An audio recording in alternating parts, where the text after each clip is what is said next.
Welcome to the Boone Podcast. I'm Bret Boone, and today on the program, I'm joined by a nine-time All-Star, a batting champ, World Series champion. He's a veteran of the Boone Podcast, and I always love talking hitting with today's guest. Ladies and gentlemen, welcome Gary Sheffield. Chef, thanks for coming on the program. Thanks for having me, guys. All right, Hall of Fame, 10th year on the ballot. Reaction to the results.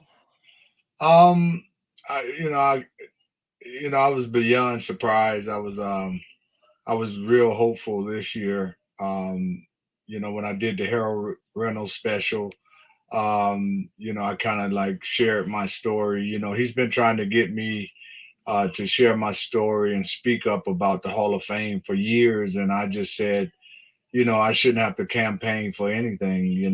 My track record speaks for itself. I spoke about any and everything that anybody ever asked me. So, the only thing that disturbed me this year is something that that just they said about the Mitchell report. The Mitchell report. He said that I never went to Bud Selig's office to complain about players being on steroids. And that was disheartening to me because I felt like anytime you meet with the commissioner, it should be documentation or something to say that it was a meeting that took place. And to flat out deny that because Bud Selig's in the Hall of Fame, I was disappointed in that. Yeah, and I hate to hear stuff like that. I mean, at this point, with everything that's gone on in the game, uh, to just hear the pettiness of that to me, I know you probably got a lot of calls from a lot of teammates, colleagues, guys you played with, against. I gave you a call um, because I think when the results came out, I think we all, especially guys that played in our generation, were thinking, "Ah, this is the year Chef gets in." It's the Yeah, 10th year, yeah. and you didn't. And I think it's kind of, I don't want to say unanimous. I haven't talked to everybody that's played in our generation, but I think from the guys I talked to, my buddies, guys in the game, the sentiment was, had Chef not get in, um, 10th year, and you hear little things like that, petty things like a Mitchell report, and I just don't get it to this point. I don't get it, and we'll get into it a little bit more as we go on. But have you gotten any feedback over the last 10 years from reporters? Do you ever get a call? Do you ever, this is why, or guys that are vying for you to get in the Hall of Fame? Well, Bob Nightingale, he calls every year and tell me certain things, like try to keep me updated because he knows I don't really pay attention. After the first time I didn't get in, I was pretty much over it at that point. But the 10th time, my family, they was all giddy, and my kids was giddy about it and thinking that this is the year. Um, but a lot of reporters call and said that they was trying to talk to reporters to vote. The problem was a lot of them wasn't voting for 10 players; they were just voting for 2 and 3 players. And so, if they needed to keep somebody on the ballot, then they would vote to keep that guy on the ballot. So, a lot of votes just wasn't taking place because they wasn't using the 10 votes they have, and so he was trying to share my story with each and every reporter to vindicate me, and but it just didn't translate because, like I said before, if a reporter has a vote and he didn't really know my story or watch me play on an everyday basis, then what's the credibility of a guy voting for anybody that he don't watch or follow, or I'm not, or that a player may not be their preference. So, you and I both know about this game. People have preferences. They have guys that they choose to like, and then if somebody says something about a guy that they don't know, then they choose to dislike him without even getting to know him. Right. And me and you off camera, we talked about this the other day, and I'll throw mine out there. It's like, when it comes down to the Hall of Fame, this isn't a did I like him, did I not like him thing. At least for me, it is. Right. we talked about the things we do control as players. We have a players awards every year, and we get a ballot at the end of the season. Actually, for me, the awards that I attained throughout my career, the ones that I hold near and dear were the ones that the players voted on, because that's Yeah, the guys that are in battle with and against me every night, and took those a little more serious. Like, wow, when your peers credit you and give you an award, I think that's something a little above and beyond. But I don't know. This it's just tough for me to look at everything that's going on. Our generation, what were we judged on? Especially if you're a corner guy, you were a corner guy. Uh, Average, on base percentage, home runs, and RBIs. That's what yeah, you paid to do. Middle of the lineup, drive in runs. yes, I mean, you look at your numbers. You almost have 1,700 RBI. You've got that magic. You're in that magic 500 club, close to 400 on base. You never struck out 90 times in a year. right. Which in your generation, in our generation, that's something pretty big, because there's Mhm. not too many sluggers not striking out 100 times. You never Yeah, struck out. Not only did you not strike out 100, you never struck out 90 times. I think the most you ever struck out was 83. So right. you got all those numbers. After this recent vote, 10th time, any Hall of Famers reach out to you? Yeah, I actually I was just at Reggie Jackson's golf tournament. But before that, yeah, a lot of guys reached out to me, some important people, and they basically said, it has to, we have to get this right. And when I heard those words, we have to get it right, I was encouraged because these guys know what's going on. They know that I shouldn't have to advocate for myself. And now you're starting to see guys speak up to me personally. But like I told them, if you speak up to the masses, then that's probably going to be the difference maker. But I'm encouraged by it because guys don't really have to you know it really even call me or say anything about it, if they wasn't genuine. And so the fact that they took the time to do that, I feel good about it, and I appreciate those guys for that. What was your relationship with the writers throughout your career? I never got a chance. We never got a chance to play with each other, played against each other quite a bit. What was your relationship over a long career? That's where I get confused because anybody that ever watch me on a day-to-day basis, when you play for 8 different teams, I thought all of my relationships was great with reporters. Guys that cover me on a day-to-day basis, I never walked away from an interview during the good times or the bad times. I always stood there and answered every question until the last one was asked. And that means I allowed you to do your job. And whether I like the question or not, I had a good relationship with a lot of reporters, and that's why I was surprised I didn't get voted in, because that tells me that you can laugh in my face but stab me in the back. And so that's how I felt, because there's no other way to look at it. I've been in every place I've been, I performed, and I did interviews if we won or lost, if I had a good game or a bad game. And the fact that they're saying things that is that's definitely not true. That's what they try to put the perception out there on me as, in a negative light. And so I try to remind people of the good things that I've done on and off the field, and I hang on that. And so personally, reporters, I mean, like 90% of them, I never had a problem with. It's always that 10% of guys, that those beat writers or those hotheads that come in there and then try to talk at you opposed to talking to you. We could all, if we could all go back in our career. I go back in my career and I think, if I could have done anything different, would I have done? Yeah, I would have listened a lot earlier in my career. I would have listened. I would listen to the great hitters that I watch. Edgar Martinez was a big mentor of mine the second half of my career. Yeah, man, if I could go back, I would have listened to him 7 years earlier, and maybe had my numbers would have been better than they are. Right. But for the most part, I look back at my career. I had a lot of learning experience. I had a lot of humbling times. I had a lot of great times. And I don't know there's too much I'd change. Would Gary Sheffield change anything if you could go back? When I look back on it now that you put it that way, how I answer that is, if you don't know, you don't know. And when you get older, you find out and you understand and you do things different. Would I have done it different? Well, I couldn't have done it different because I came in the league at 19 years old, 18, 19 years old. So it was a lot of things I didn't understand, didn't know.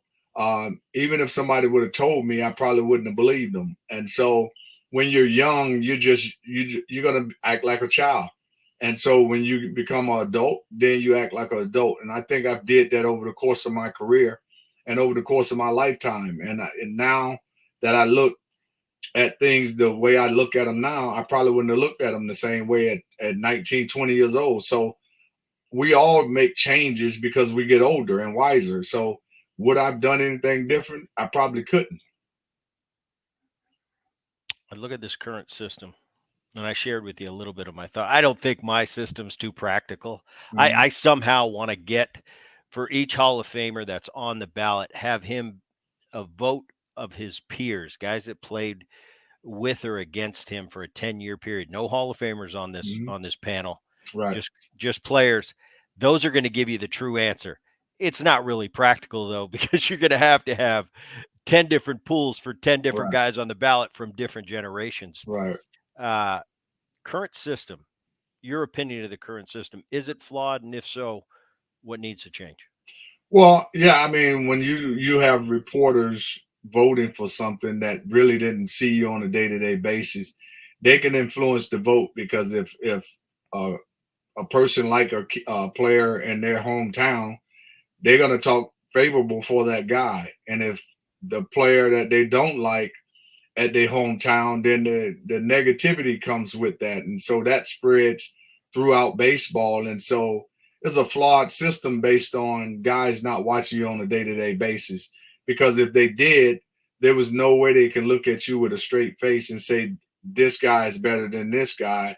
And, his numbers mean more than his numbers. So just from that standpoint alone is bias, and a lot of it is politics and a lot of other things, when you look at it. So for me, there's no one way I think that's going to fix this problem, but I can tell you that reporters are human beings, and the fact that they can tell you that they're not biased, I don't believe that. And I know, and whoever believes it, believe in a fool. Because I just know for a fact that they are biased and they do what they want to do and how they want to do it. And I just can't put myself in that position because this is something we do for a living for a short period of time, Right, and I don't know. I don't. It doesn't matter to me whether I liked a guy, whether I didn't like him personally. At the end of the day, when there was a vote cast in front of me, when I was given a ballot, right. anything personal was gone. It Yes, didn't matter. We could have been in a fight, right. a physical Yes, fight. The yes, bottom line is, at the end of the day, this man, did his numbers deserve it? I'll tell you what, this man deserves my vote this year, even though I can't stand him. He's one of yeah, my least favorite guys. He yeah, deserves my vote. And there's something inside me that won't allow myself to be biased any other way. It's like, no, he deserves it. You don't yeah, get many chances to win awards. So yeah. when you do, I'm gonna recognize it, and I expect other people to do the same for me. And you say there is a bias, and I kind of believe you. I'm kind of with you on that, Mhm. but I just don't know how there can be a bias. Like, they're there, the numbers are there. You have a set of credentials. This is how you go about your voting. I don't know. Kind of blows me away. Well, like I say, once somebody say this guy is this or this guy said this, my thing is, if I'm talking to you personally and I have a problem with you and I say some things to you, I don't understand why the masses feel like you're talking to them as well, because I'm talking to one person. And so that's where the deception comes in, where writers know they have the power to to kind of sway the jury this way or the jury, sway it that way. And a lot of times, when for me, I know because I've been in it. A lot of times, and I had teammates, and I'll tell them to stand right here while I do this interview. And I said, guarantee you tomorrow, I'll guarantee you that the article is going to come out different than what I said. And I had a player call me. He's coaching now in the big leagues. And he called me. He said, Gary, the first thing I thought of when they didn't vote for you is that time you told me to stand there doing an interview when the guy said, I'm going to do a positive interview on you. And you stood there and did the interview. And the next day it was all negative. And I said, well, when I try to explain that to people, they think you just paranoid or you just making things up. And so for me, I'm kind of over it, to be honest with you, because I don't play anymore. So I really don't care. But when it comes to something like as prestige as the Hall of Fame, that to me, it's like it's a stain on not just me and the writers. It's a stain on the game as a whole. And I don't see how Major League Baseball continue to let this happen. Even the Hall of Fame should step in, I think, and say we don't want people representing the Hall the way they're representing it, because there's an affection going on where these guys just not taking care of it like they should. I mean, guys getting in now, I guess milestones don't mean anything no more. So it just, if I like him enough and his character is off the charts, let's just get him in. Yeah, because I personally, I got a lot of guys that are not in the Hall of Fame that I think. I mean, there's a couple handfuls, in my opinion, that Yeah, should be in there that aren't. right. Um, Now that you're off in the regular ballot, Yeah. 10 years has expired. You've got your awards, you got your rings, you've got your numbers. Nobody can take those away from you. But how does that affect you, or does it affect you at all? It doesn't affect me at all. The thing is that only thing that the Hall of Fame will give you is people praising you for it. And so, and your kids and your wife and kids and your family can say my son or friend or cousin or daughter or you're my husband is a Hall of Famer. That's all you get for it. For me, I have everything I need in life. So besides that, and if that's the only thing that God said you can't have, then I done pretty well. So, um, you know, to be honest with you, Mooney, I'm real comfortable, where I stand, and so I have nothing to hang my hat on, and I did what I need to do on the field, off the field. My teammates know I gave them 100% every single day, hurt, injury free, whatever the case may be. I laid it on the line. So, you know, it is what it is at this point. But I always have this saying that says, when you know what it is what it is. Next up, uh, special committees, veteran committees. I have no doubt one day you'll get in. You do get in a veteran committee, and for me, the outlooker, the player, the fan, doesn't matter to me. A lot of great players have been put in. They got it wrong the first time and been Right. put in, and I don't think there's any difference that they got put in by a veteran committee or got it in the traditional way.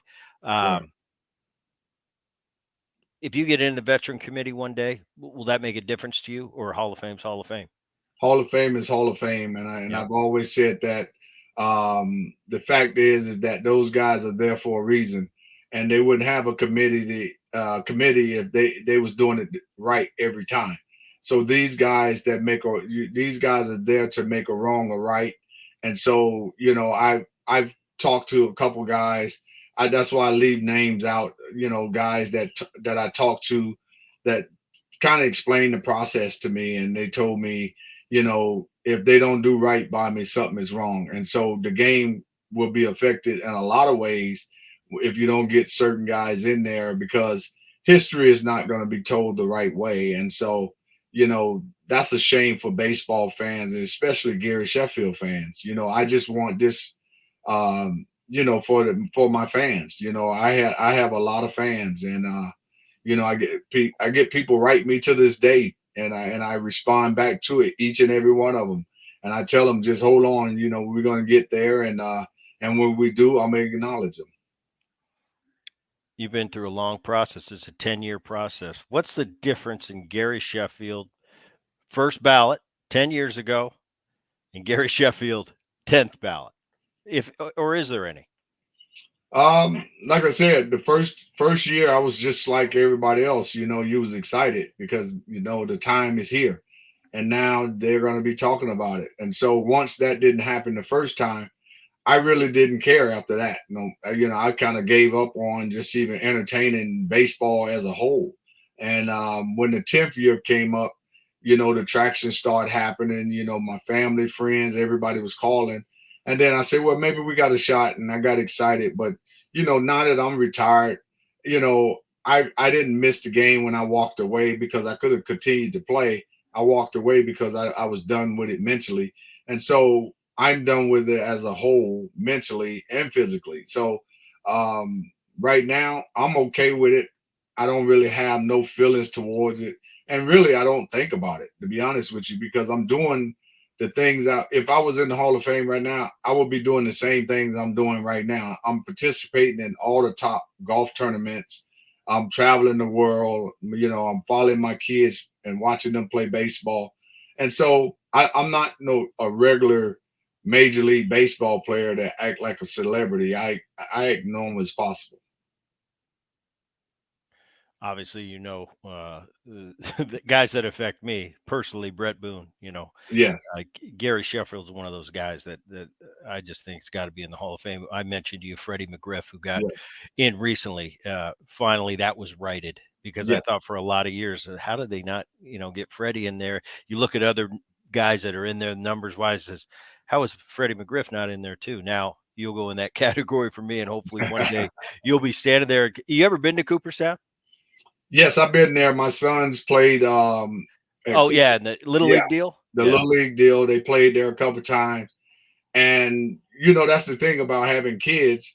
Things that you don't want to participate in when you got kids, you got to participate in it. So I believe me. I was kind of forced to go because my kids want to see it, and so I didn't want to just say no, you can't go because Daddy don't want to step foot on those grounds unless I'm in.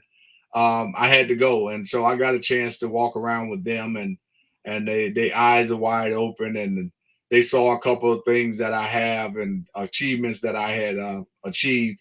They saw my stuff in the Hall of Fame and things like that. So just the light on their face when they saw me in there, and I can only imagine if I got in one day what it'd be like for them.